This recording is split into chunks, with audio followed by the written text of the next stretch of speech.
Welcome back to Economic Survival Guide. And today we're breaking down the inhaled as the future economic superpower of Africa.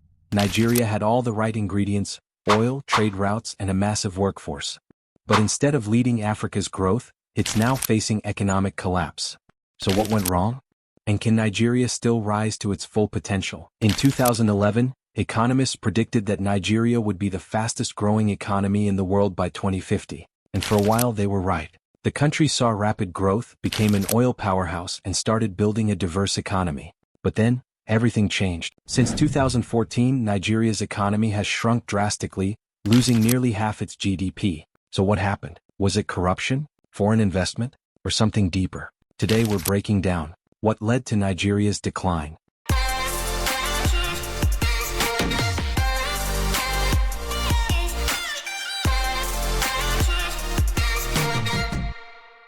Why corruption and instability are at the center of the crisis, and what Nigeria must do to reclaim its position as Africa's economic leader. Let's dive in. Nigeria has always been seen as Africa's economic powerhouse. With a massive population of 220 million, a strategic position for trade and rich oil reserves, it had everything needed to become a global player. Back in the early 2000s, its economy was booming, growing at a 7% annual rate. The country was exporting millions of barrels of oil per day, while other sectors like agriculture, finance, and technology were also on the rise. It was one of the first African nations to embrace the internet, giving it an edge in global commerce. By 2014, it had overtaken South Africa as the largest economy in Africa. Everything pointed to Nigeria becoming the next global economic giant. But then disaster struck. In 2014, Nigeria's economy came crashing down. Oil price collapse.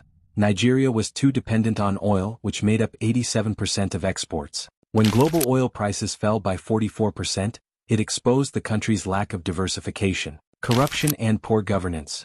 Politicians and elites had mismanaged the country's wealth, leading to massive fraud, embezzlement, and election rigging. Terrorism and instability. Groups like Boko Haram turned northern Nigeria into a war zone, driving away investors and pushing millions into poverty. High unemployment and poverty. Despite a growing population, wages remained low and millions were jobless, especially in urban areas. In just a few years, Nigeria went from Africa's biggest economy to a country struggling with debt, inflation, and a failing currency. But can it still turn things around? Many economists still believe in Nigeria's potential. So what needs to change? Investing in infrastructure and manufacturing. Countries like China and South Korea became economic giants by building strong infrastructure and boosting manufacturing. Nigeria has the resources and manpower, but needs investment and policies that make industries thrive. 2.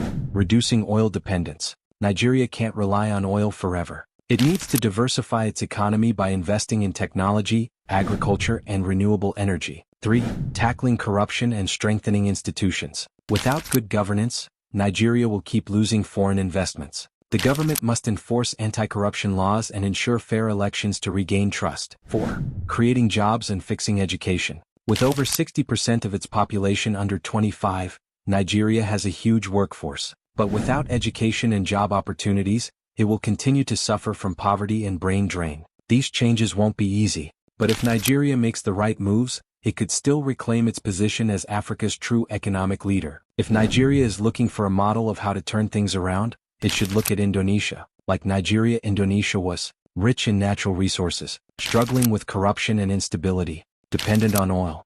But by diversifying its economy, improving governance, and investing in education, Indonesia became a strong, self-sufficient economy. Nigeria can do the same, if it follows the right path. So what do you think? Can Nigeria still become the economic leader of Africa? What do you think is the biggest challenge holding it back? Drop your thoughts in the comments below. If you love global economics, finance, and deep dives into the world's biggest economies, make sure to like this video, subscribe, and turn on notifications for more content like this. Thanks for watching, and I'll see you in the next one.